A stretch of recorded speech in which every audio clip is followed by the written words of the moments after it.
La topografía corneal es esencial en la adaptación de lentes de ortoqueratología. Para la adaptación de la lente DRL vamos a tener que seguir un conjunto de pasos para optimizar la captura y la obtención de los parámetros con los que vamos a calcular la primera lente de prueba. Esa captura topográfica requiere que la calidad lagrimal sea la mejor posible.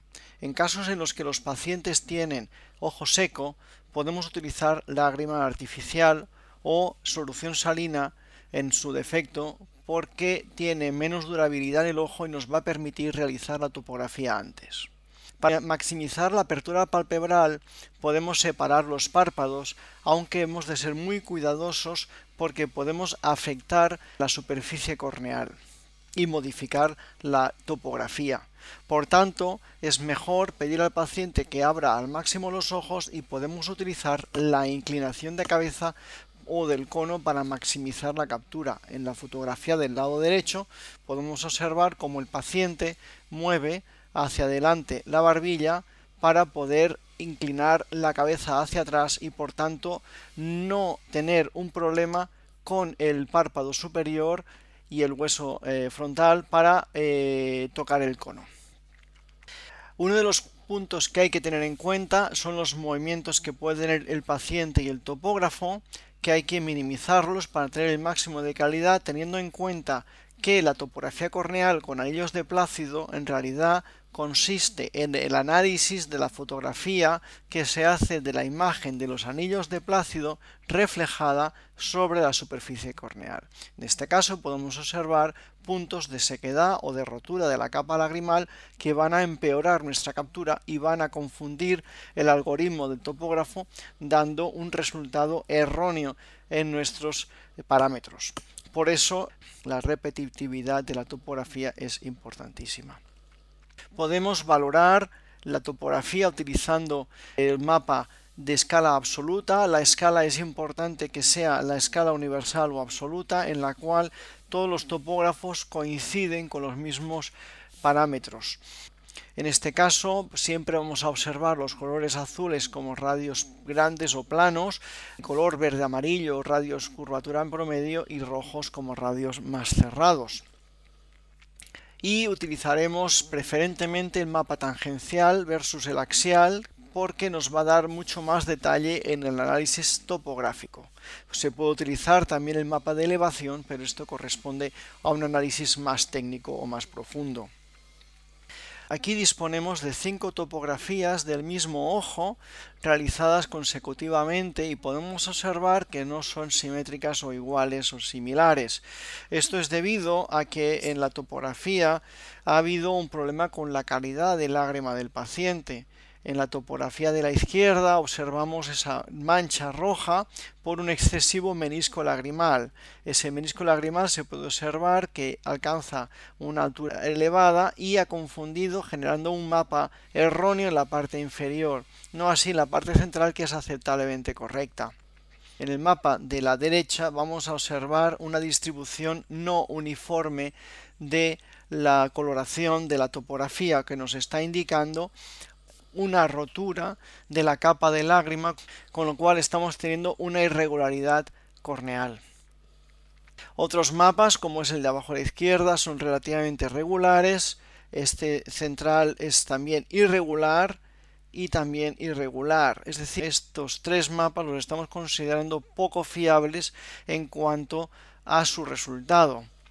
Otro tema consiste en los valores queratométricos. Estos valores queratométricos son 749 por 719, 744 por 720, que es prácticamente igual. Tenemos 742 por 717, 757, 724, es decir, este se nos está yendo de los valores previos, y 745, 716.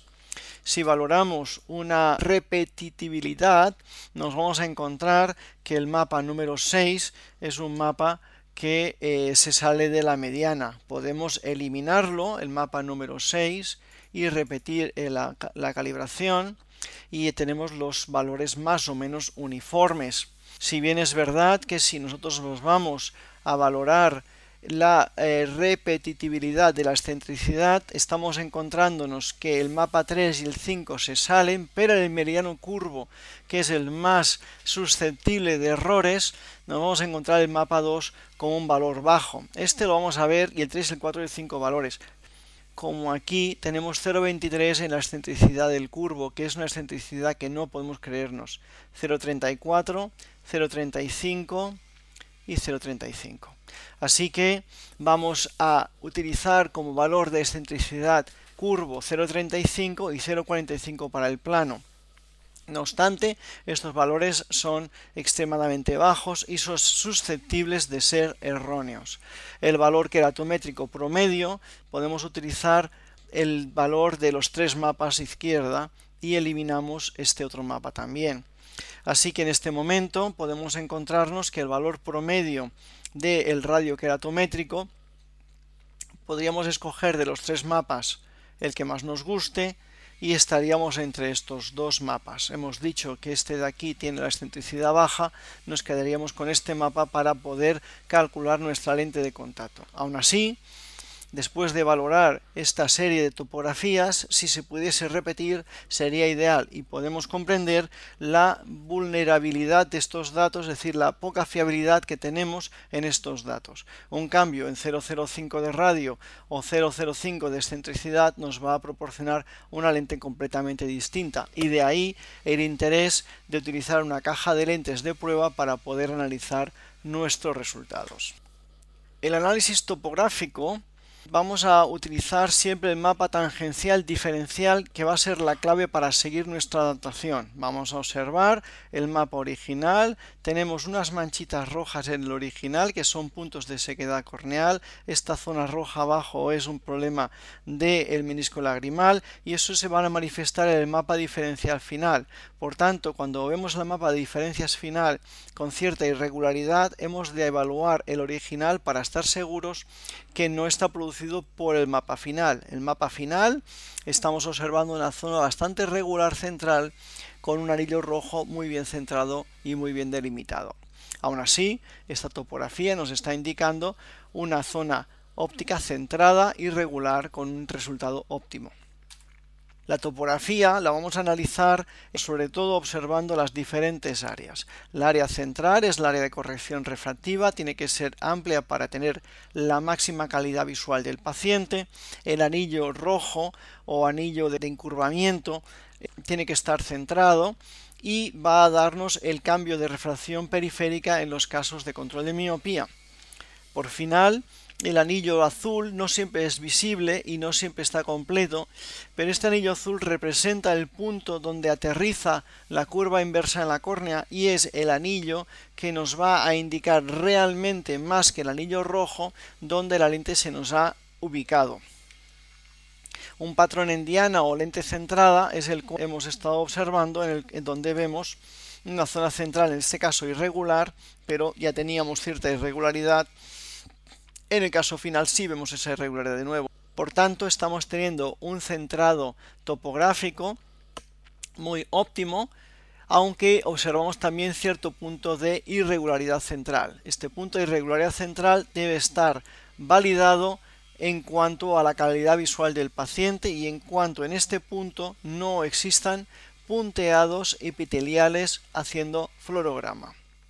En el caso de observar punteado epitelial, habrá que cambiar la lente haciéndola más curva o más cerrada, o lo que hemos aprendido haciendo un valor de K más cerrado, un valor de K más pequeño, para aumentar la separación entre la lente y el ojo. Los patrones que puede presentar un lente que consideramos cerrada, o es decir, con un radio más curvo de lo realmente necesario, pueden ser diversos.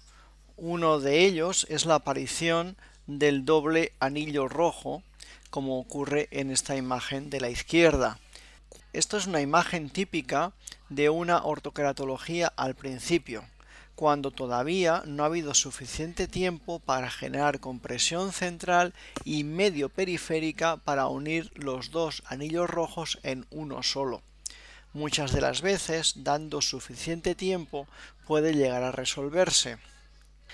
Pero hay casos, como este caso de la derecha, en que no solamente vemos ese doble anillo rojo, sino que la lente se descentra. Este sería un caso más complejo. Cuando tenemos la zona central en una zona spot azul pequeña, como ocurre también abajo a la izquierda, es sinónimo de lente apretada o cerrada o con un radio de curvatura demasiado curvo, un K generalmente, y que van a generar poca compresión en la parte apical y por tanto poca expansión epitelial y una zona óptica pequeña. Esa zona óptica pequeña generará halos o destellos, especialmente a partir del crepúsculo en el paciente. En casos de descentramiento, como puede ser descentramiento hacia abajo o descentramiento en oblicuo, habrá que observar si tenemos ese doble anillo, como ocurre en este caso, o este doble anillo, como ocurre en este caso, y una zona azul pequeña, central, que nos va a indicar un lente que está cerrado. Cuando el lente descentra en una dirección determinada, hay que observar el fluorograma para validar que en esa zona esté correctamente alineada. Típicamente, el lente va a descentrarse en la dirección que no tenga oposición o en la zona donde no va a tener un correcto alineamiento en la periferia. En el caso de un lente alto, vamos a observar en este caso el doble anillo de lente que no acaba de hacer la compresión y en el lado derecho un lente alto que lleva tiempo trabajando.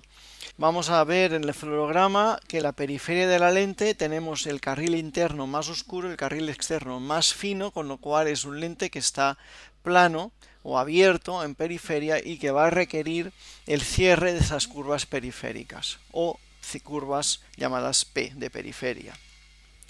En el caso de isla central, volvemos a hablar de una altura sagital insuficiente con o sin punteado central, pero normalmente vamos a observar ese punteado central que nos va a indicar que la lente debe ser incrementada en altura sagital o cerrada en el radio base.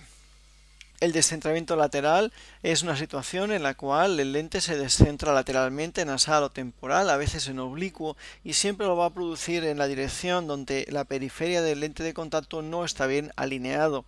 En este caso observamos una lente que tiene una periferia donde el carril abierta, donde el carril interno es más ancho que el carril externo. Lo que hay que hacer es cerrar la periferia de esta lente, el valor P, en un 0,05 o 0,10 milímetros. Podéis acudir al servicio técnico de Ponevisión para cualquier duda o cuestión que dispongáis y para ampliar vuestros conocimientos con los cursos personalizados que ofrecemos en conexión online 1 a 1. Más información en la página web de Ponevisión, www.ponevisión.com, o en la página de YouTube ponevisión.com.